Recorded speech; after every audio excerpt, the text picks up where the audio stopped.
Photo ले लिया मैंने और यहाँ पे प्रोडक्ट ले लिया।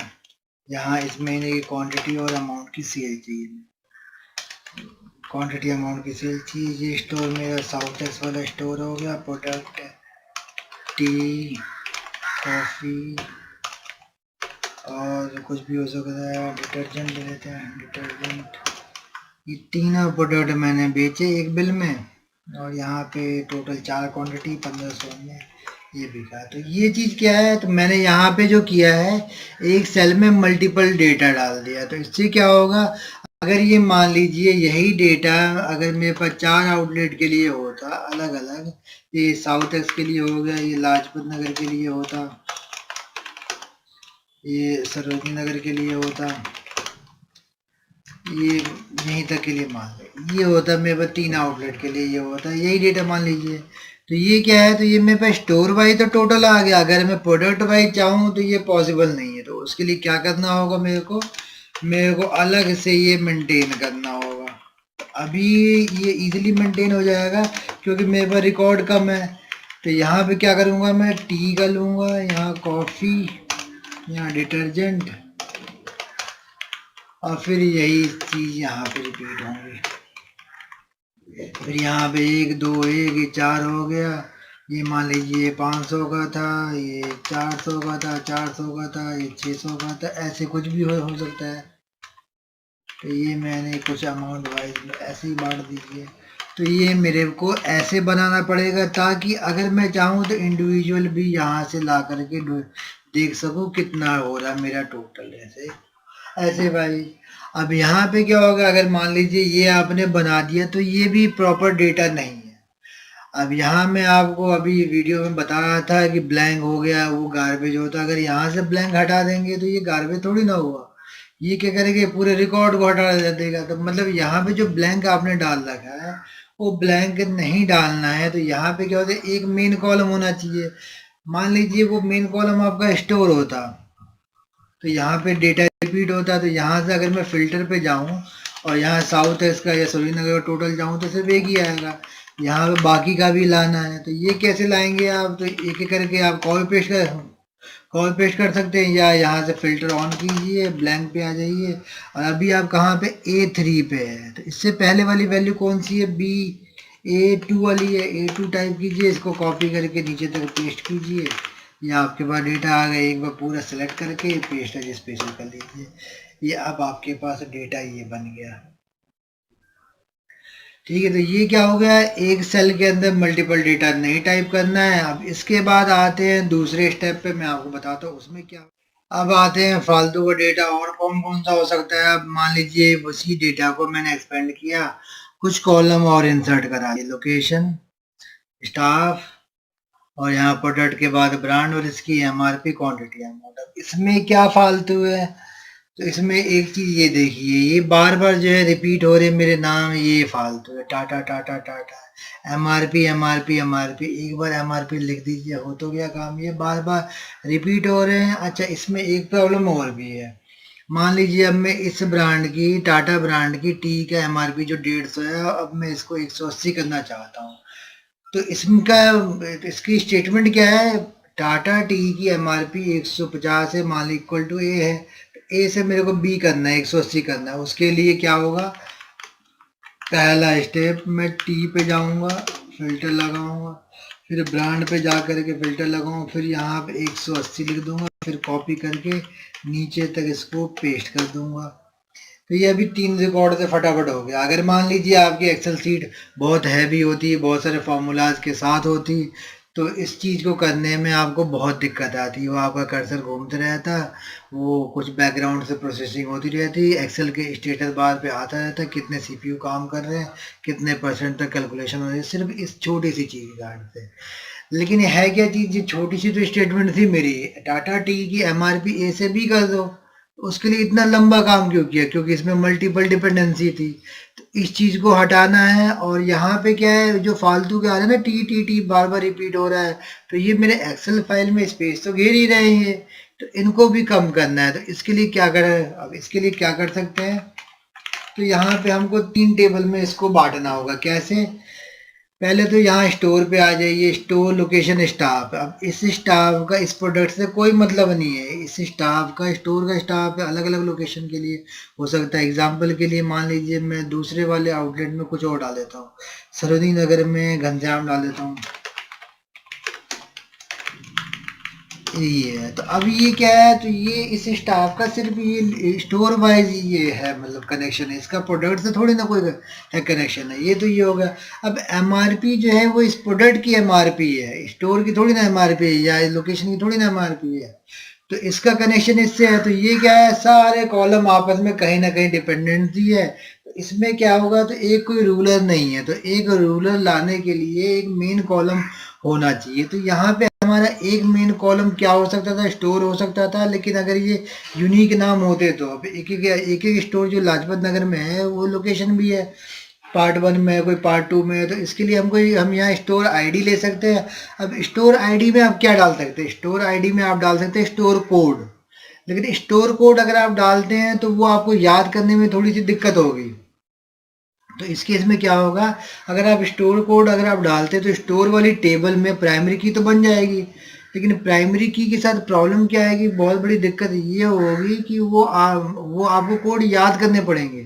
2-4 आउटलेट है तो आप इजीली याद कर लेंगे, स्टोर नंबर 1 मेरा वो है, 2 है, 3 ही है, ऐसे याद कर लेंगे। अगर बहुत सारे हो या उसी में बहुत सारे आउटलेट बंद होंगे, खुलेंगे, जाएंगे जाएंगे, तो उसमें अगर आपने एक कोड को किसी दूसरे आउटलेट को दे दिया तो वो बहुत वो क्या हो जाता है, वो एक डेटा के साथ बहुत बड़ी दुर्घटना हो सकती है। आप कहीं का डेटा आप कहीं दोगे। तो इसमें हम क्या कर सकते हैं, सेफ साइड कोडिंग ले लेते हैं। अब इसमें क्या चाहिए हमको, टेबल स्टोर में हमको प्राइमरी की चाहिए। तो प्राइमरी की अगर आपके पास इंडिविजुअल ना हो सके तो एक रास्ता होता है कोड डालने का। कोड का अल्टरनेटिव क्या, कंपोजिट की, मतलब कोई दो ऐसे कॉलम ढूंढिए जो आपस में जुड़ करके, 2 या 3 भी हो सकते हैं, जुड़ करके वो एक प्राइमरी की अगर परफॉर्म कर सके तो उसको आप कंपोजिट की के तौर पे उसको कन्वर्ट करके आप प्राइमरी की में ले सकते हैं। कैसे, अगर मान लीजिए स्टोर और लोकेशन को एक साथ जोड़ दो, लाजपत नगर पार्ट 1, तो लाजपत नगर पार्ट 2, तो ये मेरा क्या होगा, यूनिक आ जाएगी ना। तो इस कंपोजिट की से हम अपनी स्टोर टेबल में प्राइमरी की बना सकते हैं। ऐसी सेम टी टाटा, इन दोनों को आपस में जोड़ दे, टी टाटा या टाटा टी, तो ये क्या बन सकती है, ये प्राइमरी की बन सकती है। तो ये दो कंपोजिट की है। तो या तो आप प्रोडक्ट आईडी डालिए, अगर आपके पास प्रोडक्ट आईडी स्टोर आईडी पहले से ही है तो अच्छी बात है, ये नहीं है तो आप ऐसे कंपोजिट की को आप यहाँ प्राइमरी की बना सकते हैं। अगर आपके पास प्रोडक्ट आईडी है, वो जैसे बार कोड होता है, रेफरेंस कोड होता है, वो है तो बहुत बढ़िया है, उससे आप काम जो है, अब उससे आपका काम हो सकता है, इजीली हो सकता है। तो उससे भी मेंटेन कर सकते हैं, ऐसे भी। अब आते हैं कैसे करना है। तो पहले मैं लूंगा एक स्टोर टेबल, यहाँ पे स्टोर, एक लूंगा यहाँ पे ब्रांड, और एक चीज है मेरे यहाँ पे सेल। स्टोर, ब्रांड और सेल, या इसको अगर आप चाहो तो प्रोडक्ट लिख सकते हो, ज़्यादा आसानी रहेगी। अब इसमें क्या है, सिर्फ स्टोर का डेटा लीजिए यहाँ तक, इसको स्टोर में कॉपी पेस्ट कर लीजिए। थोड़ा बड़ा कर लेता हूँ। अब क्या है, इन दोनों को जोड़ के एक कंपोजिट की बन रही थी मेरी ये। तो प्राइमरी की कैसे बनाऊंगा मैं, स्टोर नेम ले लिया, मान लीजिए ये, एक स्पेस के साथ हाइफन दीजिए, मर्जी आपकी, स्पेस दीजिए, हाइफन दीजिए, कॉपी करके बॉटम तक पेस्ट किया, तो ये मेरे पास प्राइमरी की बन गई। इसको कॉपी करके पेस्ट वैल्यू कर लीजिए। अब इन दो कॉलम को हटा दीजिए, इसकी आवश्यकता नहीं है, आपका इसी में आ तो गया वो। और क्या करना, आपका अलग अलग से आइडेंटिफाई हो गया। अब यहाँ पे आकर के आप इसको डेटा में जाके रिमूव डुप्लीकेट कर दीजिए, माय डेटा हैज, और स्टाफ नेम को नहीं, ये आपके पास आ गया। ये एक स्टाफ, ये आपके 5 आउटलेट देता है, एक ही देता है, आपके पास ऐसे वाई डिटेल आ जाएगी। ये आपका बन गया स्टोर। अभी इससे फ़ायदा क्या होगा, अगर आपने स्टाफ बदलना है तो यहाँ पे पूरी लिस्ट में चेंज करने के बजाय सिर्फ यहाँ पे आकर बदल सकते हैं। अभी एग्जांपल वाइज देखते हैं। अब पहले आ जाते हैं यहाँ पे प्रोडक्ट का डेटा बनाना है। प्रोडक्ट के भी सेम वही है, प्रोडक्ट लिया, एमआरपी तक कॉपी किया, और इसको थोड़ा सा बड़ा कर लेता हूँ ताकि आपको दिखे यहाँ पे। अब इसको क्या किया, प्रोडक्ट वाले को ही सिर्फ रिमूव डुप्लीकेट कर लेंगे। लेकिन इसमें भी कंपोजिट की आ रही है, एक कंपोजिट की बना देते हैं, प्रोडक्ट नेम टाटा टी करना है कि टाटा टी करना है, ये आगे पीछे ये आपके हाथ में है। मैंने पहले टाटा ले लिया, स्पेस, यहाँ पे आईफन नहीं दिया। अब इन दो कॉलम की जरूरत नहीं है, हटा दीजिए और यहाँ से रिमूव डुप्लीकेट कर लीजिए।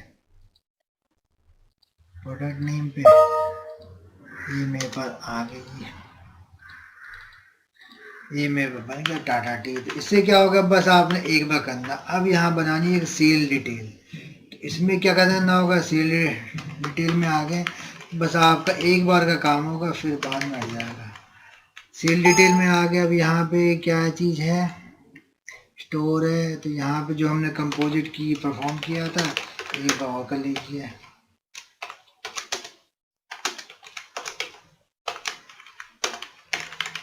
ये ले लिया, ये हटा दीजिए, स्टाफ की भी जरूरत नहीं, स्टाफ भी हटा दीजिए।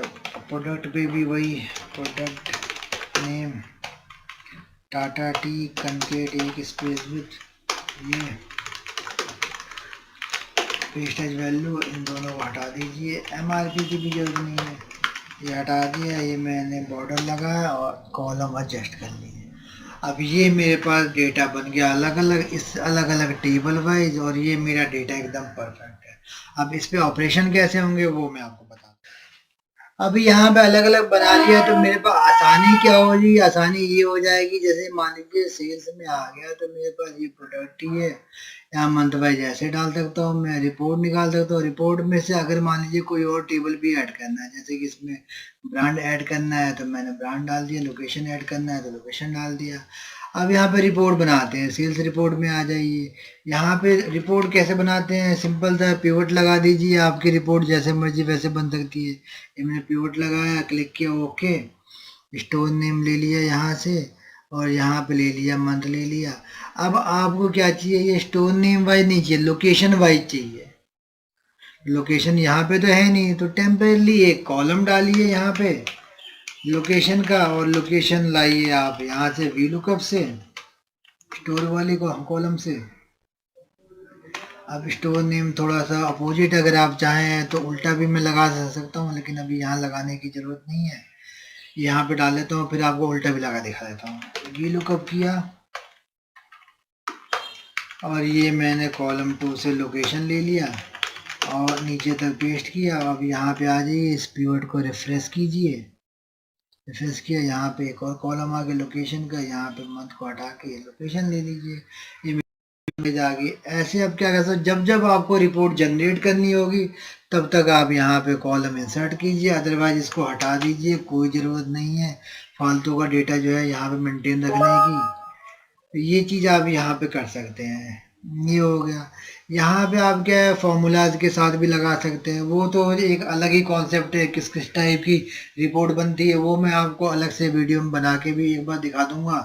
पहले तो ये क्या हो गया कि बेसिक ऑपरेशन के लिए अगर आपके पास नॉर्मल डेटा रहे, आप कैसे इजीली परफॉर्म कर सकते हैं, तो ये इस वीडियो का टॉपिक इतना ही था बस।